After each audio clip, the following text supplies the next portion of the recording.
अर्जुन जंगल में भागते भागते थक चुका था। उसके पैर से खून बह रहा था और आंखों से आंसू निकल रहे थे। भागते भागते वह थककर जमीन पर गिर पड़ा। उसकी सांसें तेज चल रही थी और उसका दिल जोरों से धड़क रहा था। धीरे धीरे उसकी आंखें बंद होने लगी। बंद होती हुई आंखों से उसने देखा कि दो परछाई उसके नजदीक आ रही है। जब अर्जुन की आंखें खुली तो उसके हाथ बंधे हुए थे और वह एक खंबे के सहारे टंगा हुआ था। वह चिल्लाए जा रहा था। तभी उसके सामने एक साया आकर खड़ा हुआ जो देखने में लगभग 8 फीट ऊंचा था। उसकी खून से भरी लाल आंखें, खौफनाक चेहरा, मुंह से बाहर निकलते हुए दांत जिनसे खून टपक रहा था। उसने जाकर अर्जुन से कहा, तुम हमारी चीज नहीं ले जा सकते, उसे हमें वापस कर दो, नहीं तो उसकी कीमत तुम्हें बहुत भारी चुकानी पड़ेगी। अर्जुन ने बहुत गुस्से में कहा, तुम सबकी मौत जल्दी ही आने वाली है। मैं तो मरूंगा ही, ये तो तय है, लेकिन तुम सबकी मौत का इंतजाम मैंने कर दिया है। बहुत जल्द तुम सब जहन्नुम की आग में चलोगे। अर्जुन का इतने बोलते ही उस शैतान ने अर्जुन का सर धड़ से अलग कर दिया। अर्जुन अब जा चुका था। वह शैतान गुस्से में गुर्रा रहा था। उसकी कोई चीज जो कि बहुत अनमोल थी वह अर्जुन ने कहीं छुपा दी थी। उसे वह वापस चाहिए थी हर कीमत पर। उसने अपने साथियों को बुलाया और कहा, इसके साथ जितने भी लोग आए थे उन सबको ढूंढो, किसी न किसी के पास वह चमकीला पत्थर जरूर मिलेगा। जाओ कोने कोने में ढूंढो, जंगल का हर कोना अच्छे से छान मारो, जो भी सामने आए खत्म कर दो। इतना कहते ही उस शैतान के सेवक चारों तरफ फैल गए। वह गुर्राते हुए हर कोने में अर्जुन के दोस्तों को ढूंढ रहे थे। अर्जुन के दोस्त यह सब अपनी आंखों से देख चुके थे। उन्हें विश्वास नहीं हो रहा था कि अर्जुन अब इस दुनिया में नहीं है। वे चारों नजर बचाते हुए उस जंगल से निकलने की कोशिश कर रहे थे। वह चमकीला पत्थर उन चारों में से किसी एक के पास था। दिव्या, जिसके पास वह चमकीला पत्थर था, जिसके लिए उस शैतान ने इतना कोहराम मचाया था। धीरे धीरे करके उन शैतानों ने चारों में से 3 दोस्तों को तो खत्म कर दिया।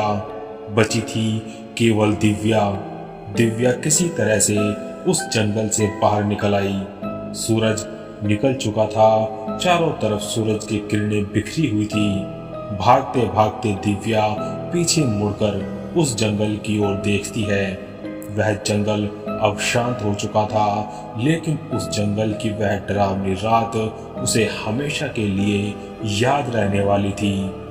वह पत्थर अब भी दिव्या के पास ही था, जिसे लेकर वह अपने शहर लौट आई। अगली रात करीब 11 बज रहे थे। दिव्या अपने बेडरूम में बैठकर उस पत्थर को बड़ी गौर से देख रही थी, जिसके लालच में आकर उन 5 दोस्तों ने उस जंगल में जाने का प्लान बनाया था। 15 दिन पहले उन्होंने एक खबर सुनी थी कि पहाड़ों के बीच बसे उस भयानक जंगल में एक ऐसा पत्थर मौजूद है जिसकी कीमत करोड़ों में है। जो भी उस पत्थर को लेकर आएगा उसे करोड़ों की रकम दी जाएगी। यही सोचकर उन 5 दोस्तों ने उस जंगल में जाने का प्लान बनाया, लेकिन वह नहीं जानते थे कि इस लालच के चक्कर में उनकी जान भी जा सकती है। उन्हें नहीं पता था कि उस जंगल में जाकर उन्हें किस खौफनाक सायों का सामना करना पड़ेगा। दिव्या के पास आज वह पत्थर तो मौजूद है, लेकिन उसके दोस्त नहीं। दिव्या यह सब सोच ही रही थी कि अचानक उसने देखा कि उसके कमरे की खिड़की के पास कोई खड़ा है।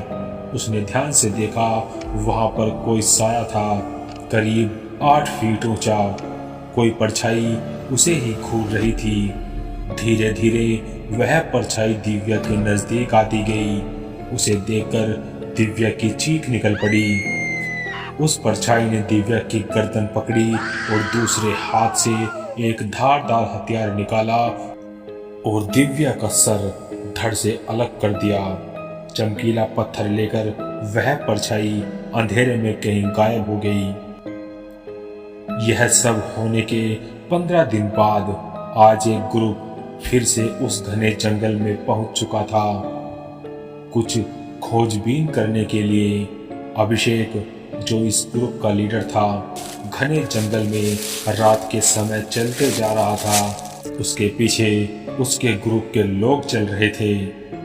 बारिश हल्की हल्की हो रही थी, आसमान में बिजली कड़क रही थी। तभी अभिषेक की नजर एक पेड़ के पीछे एक साए पर पड़ी, जो उसी की तरफ देख रहा था। उसकी लाल लाल आंखें साफ दिखाई दे रही थी। अभिषेक ने उसे देखते ही एक धारदार हथियार निकालकर उस साए की ओर फेंक मारा। वह हथियार सीधा उस शैतान के माथे के बीचों बीच जा घुसा। उस साए से नीली नीली सी रोशनी निकलने लगी और वह एक दर्दनाक चीख के साथ वहीं पर गिर पड़ा।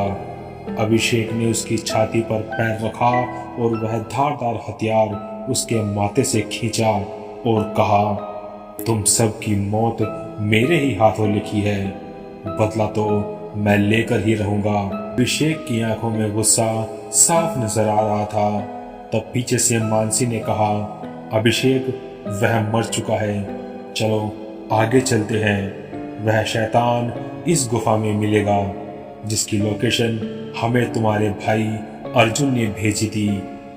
अभिषेक, मानसी, दीपक, प्रदीप और अमित पांचों उस गुफा की ओर चल पड़े। बारिश और तेज हो चुकी थी, लेकिन उनके कदम रुक नहीं रहे थे। तभी उनके पीछे से उन्हें किसी ने पुकारने की आवाज सुनाई दी। पांचों ने पीछे मुड़कर देखा, लेकिन वहां पर कोई नहीं था।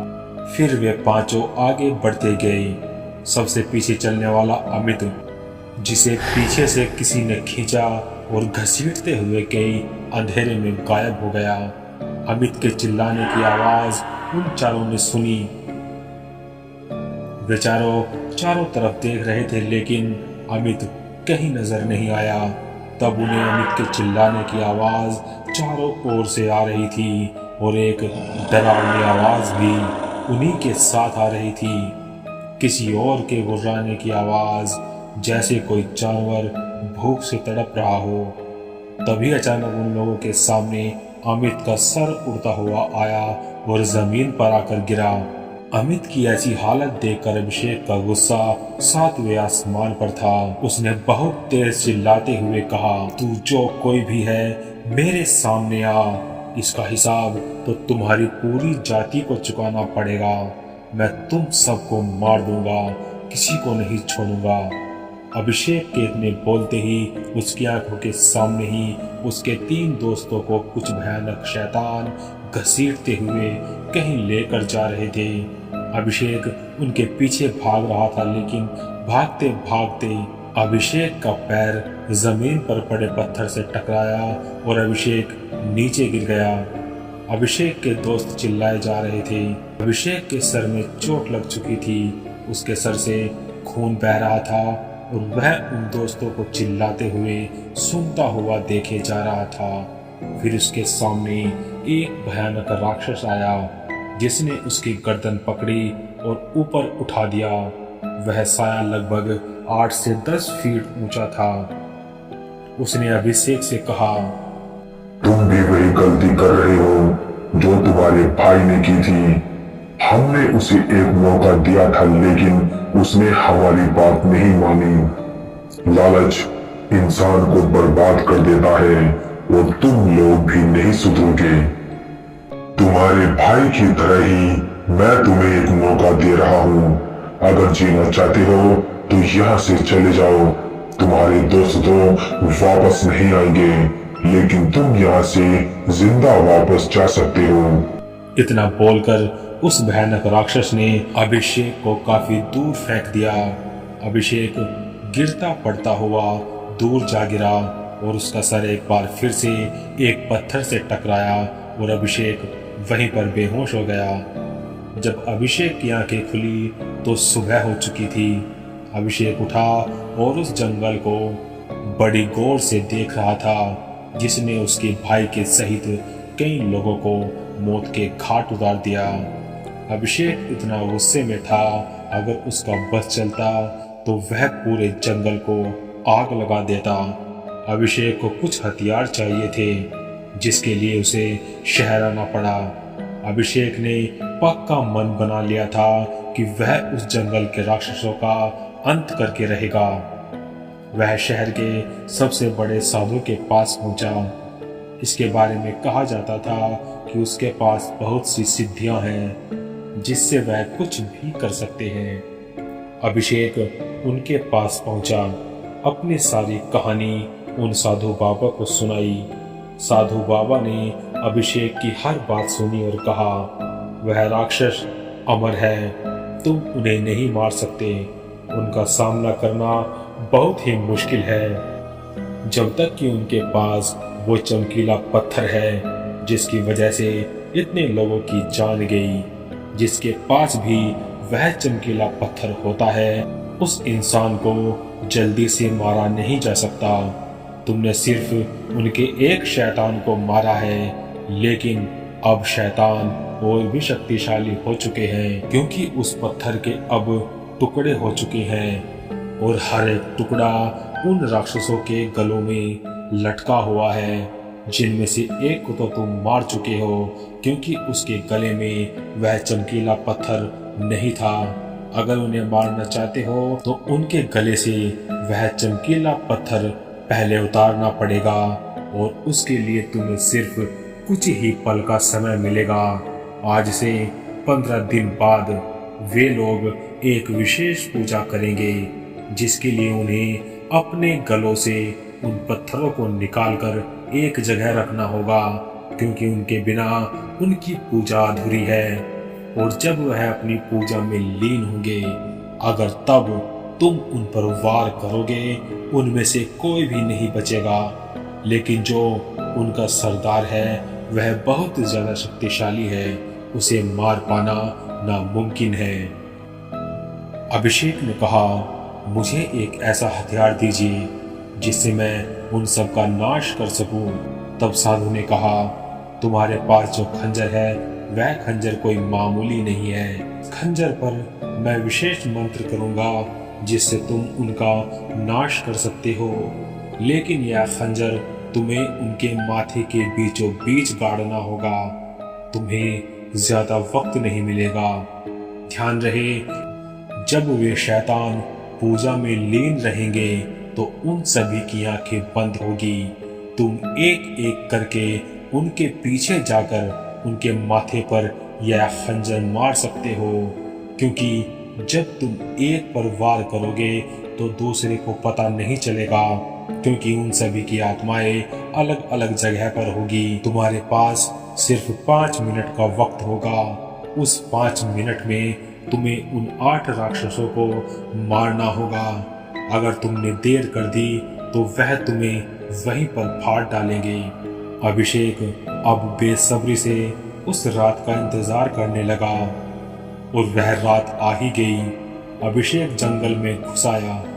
आज वह बहुत तैयारी के साथ आया था। अभिषेक धीरे धीरे जंगल में चल रहा था। तब उसे लगा कि उसके साथ साथ कोई और भी चल रहा है। उसने पीछे मुड़कर देखा, लेकिन वहां पर कोई नहीं था। अभिषेक को डर तो लग रहा था, लेकिन उसके मन में न जाने क्या चल रहा था। वह सीधा उस गुफा की ओर बढ़ गया। गुफा के पास पहुंचकर उसने अंदर झांकने की कोशिश की तो वहां पर उसे कुछ आवाज सुनाई दी, जैसे कोई पूजा के मंत्र पढ़ रहा हो। अभिषेक धीरे धीरे गुफा के अंदर पहुंचा। जहां जाकर उसने जो देखा वो देखकर उसे अपनी आंखों पर भरोसा नहीं हुआ। उसने देखा उसके पिता उसी पूजा में बैठे थे। उस शैतान से बात कर रहे थे और जो उसने सुना वो सुनकर उसके पैरों तले से जमीन खिसक गई। अभिषेक के पिता, जिन्हें वो अपना आदर्श मानते थे, वो ही सबकी मौत के जिम्मेदार थे। अभिषेक के पिता ने वो चमकीला पत्थर पाने के लिए अर्जुन को ही नहीं बाकी सबको भी मौत के घाट उतरवा दिया। वो चमकीला पत्थर पाने के लिए अभिषेक के पिता ने न जाने कितने लोगों की बलि चढ़ा दी। ये सुनकर अभिषेक की आंखों से आंसू निकल आए। कुछ करने की हालत में अभिषेक तो नहीं था कि तभी उसका पैर फिसल गया और वह नीचे गिर गया। तभी उन शैतानों की नजर अभिषेक पर पड़ी। उन शैतानों ने अभिषेक को पकड़ लिया। तब वो शैतान अभिषेक के पास आकर बोला, लगता है तुम्हें मरने की कुछ ज्यादा ही जल्दी है। आज तुम अपनी आंखों से देखोगे कि मैं क्या क्या कर सकता हूँ। तब अभिषेक ने उसके पिता की ओर देखा, लेकिन उसके पिता उससे नजरें फेरते हुए उस शैतान से बात करते हैं, जल्दी उसे खत्म कर दो और अपना वादा पूरा करो। तुमने मुझसे जितनी बलि मांगी थी वो पूरी हो चुकी है, बस ये आखिरी है, जल्दी करो। फिर उन्होंने अभिषेक की तरफ देखते हुए कहा, तुम मेरे बेटे नहीं हो, ऐसे क्या देख रहे हो? तुम क्या अर्जुन भी मेरा बेटा नहीं है? तुम दोनों को मैंने केवल पाला है, वो भी अपने मतलब के लिए। तुम्हारी माँ से मैंने पैसों के लालच में ही शादी की थी। तब शैतान ने बीच में टोकते हुए कहा, चुप हो जाओ। तुम इंसानों का लालच तुम्हें दुख और मौत के अलावा और कुछ नहीं देगा। तुमने ये चमकीला पत्थर पाने के लिए मुझसे सौदा किया था, तो ये लो, ये चमकीला पत्थर तुम्हारा हुआ। जैसे ही वो पत्थर अभिषेक के पिता के हाथ में आया तो वो पागलों की तरह हंसने लगे और बोलने लगे कि अब मैं भी अमर हो चुका हूँ, जो चाहे वो कर सकता हूँ। तब अभिषेक ने देखा कि उसकी पिता के पीछे से कुछ शैतान आए और उन्होंने अचानक से उसके पिता पर हमला कर दिया, उन्हें बुरी तरह से नोच खाया। ये सब देखकर अभिषेक की आंखों में गुस्सा और आंसू छलक रहे थे। अब अभिषेक बस अपनी मौत का इंतजार कर रहा था। अभिषेक ने देखा कि सारे शैतान एक जगह इकट्ठे हुए और उनका सरदार अभिषेक से बोला, अभिषेक, तुम जा सकते हो, क्योंकि तुम साफ दिल के इंसान हो, जिसमें ना तो लालच भरा है और ना ही छल कपट। हमें एक बलि चाहिए थी, वो हमने ले ली। हम सिर्फ उन लोगों की ही आत्माओं को ले जाते हैं जो छल कपट और लालच से भरी होती है। तुम्हारा भाई, तुम्हारे पापा और तुम्हारे सभी दोस्त एक जैसे ही थे। इतना बोलकर ही पलक झपकते ही वो सब वहां से गायब हो गए। हर तरफ सन्नाटा पसरा हुआ था। अभिषेक अकेला उस जंगल से भटकता हुआ वापस अपने घर लौटा। उसकी जिंदगी अब पूरी तरह से बदल चुकी है। कुछ ही दिनों बाद वो सब कुछ छोड़कर कहीं दूर जा चुका है, जहां उसे अपनी यादों से राहत मिल सके। आज की हमारी इस कहानी में इतना ही। अगर आपको हमारी ये कहानी अच्छी लगी तो लाइक करें, शेयर करें। मिलते हैं अगली कहानी में, तब तक के लिए बाय एंड बी हॉन्टिंग।